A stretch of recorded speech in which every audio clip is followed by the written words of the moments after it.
de nombreux footballeurs de renom ont décidé d'opter pour une autre discipline sportive une fois leur carrière terminée. En voici une liste. Numéro 1, Alexandre Mostovoï. Hockey sur glace. L'ancienne idole de la Méno figure parmi les meilleurs footballeurs russes de l'histoire. Il a notamment écrit sa légende du côté de Celta Vigo en Espagne.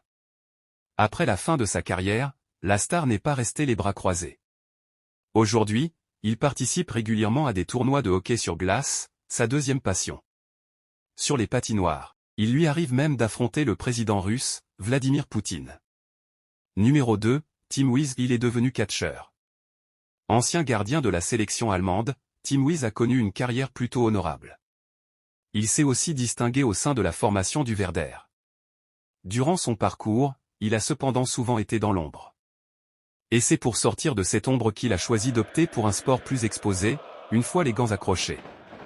Il est devenu catcheur professionnel en WWE. Pour ses débuts en 2016, il est même parvenu à gagner son premier combat.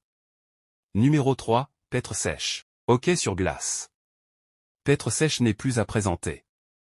Il a été l'un des tout meilleurs gardiens de sa génération. Longtemps indiscutable dans les buts, il a cependant connu une fin de carrière frustrante, puisqu'il a été relégué sur le banc. C'est peut-être que cela qu'il a décidé d'étirer le plaisir en optant pour une courte expérience comme gardien de but au hockey. Il a effectué une courte pige au sein d'un club de D2 britannique, le Phoenix de Guildford. Numéro 4, Eric Cantona, Beach Soccer.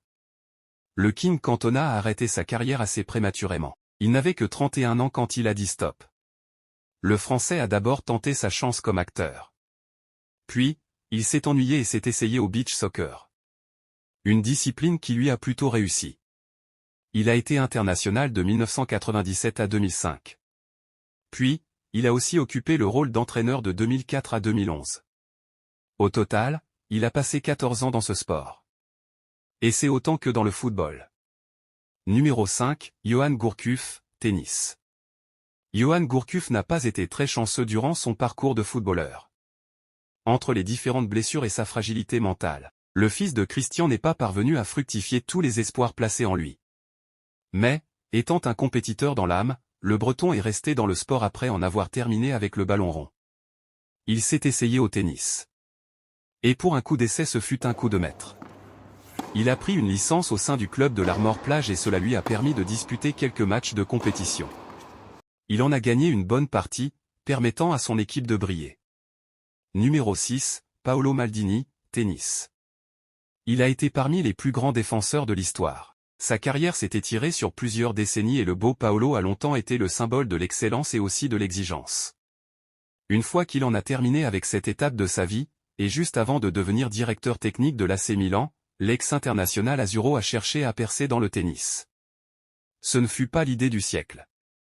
Pour ses débuts dans le circuit professionnel du tennis, et alors qu'il jouait en double au Challenger de Milan, terre battue, il s'est pris un 1-6, 1-6.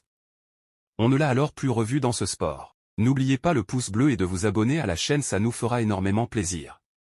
Numéro 7, Gareth Bale, golf. Gareth Bale, l'un des plus grands joueurs de football de tous les temps, a annoncé sa retraite du football en janvier 2023. Bale a remporté 5 titres de la Ligue des Champions avec le Real Madrid et est considéré comme l'un des meilleurs joueurs de l'histoire du football gallois. Après une brève période de prêt à Tottenham, Bale a signé avec l'équipe de la Major League Soccer, MLS, Los Angeles FC en 2022.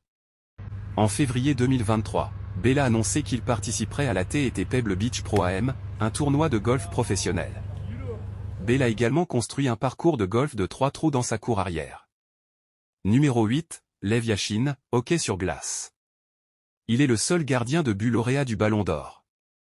Outre ses performances en tant que footballeur, Lev Yashin, ce mythique portier soviétique a aussi fait parler de lui au hockey sur glace. Il a été champion olympique en 1956 et champion d'Europe en 1960 avant de remporter la Coupe de l'URSS sur la glace. Sportif polyvalent, Lev Yashin s'est aussi lancé dans plusieurs autres disciplines, notamment le basketball, le tennis, la boxe, le water-polo et l'escrime. C'est un touche-à-tout. Maintenant nous arrivons dans la catégorie autres sportifs qui ont changé de sport à la fin de leur carrière. Numéro 9, Michael Jordan, baseball. Michael Jordan, comme vous le saviez tous, est l'un des plus grands joueurs de basketball de tous les temps, a changé de sport à la fin de sa carrière de basketball professionnel. Il a décidé de se lancer dans le baseball et a signé un contrat avec les White Sox de Chicago en 1994. Selon une interview de Terry Francona, l'ancien manager de Jordan avec les Birmingham Barons, Jordan a poursuivi le baseball comme un nouveau défi et une distraction. Numéro 10, Usain Bolt, footballeur. Usain Bolt a décidé de prendre sa retraite de l'athlétisme en 2017, après avoir remporté 8 médailles d'or olympiques et établi de nombreux records du monde. Après sa retraite, Bolt a exprimé son désir de devenir footballeur professionnel et a participé à des essais avec plusieurs clubs de football. Cependant, il n'a pas réussi à obtenir de contrat professionnel et a finalement décidé de se retirer du football également. Pour le bonus. Numéro 11, Primo Roglic, cycliste. Primo Roglic est un cycliste professionnel slovène qui a commencé sa carrière sportive en tant que sauteur à ski.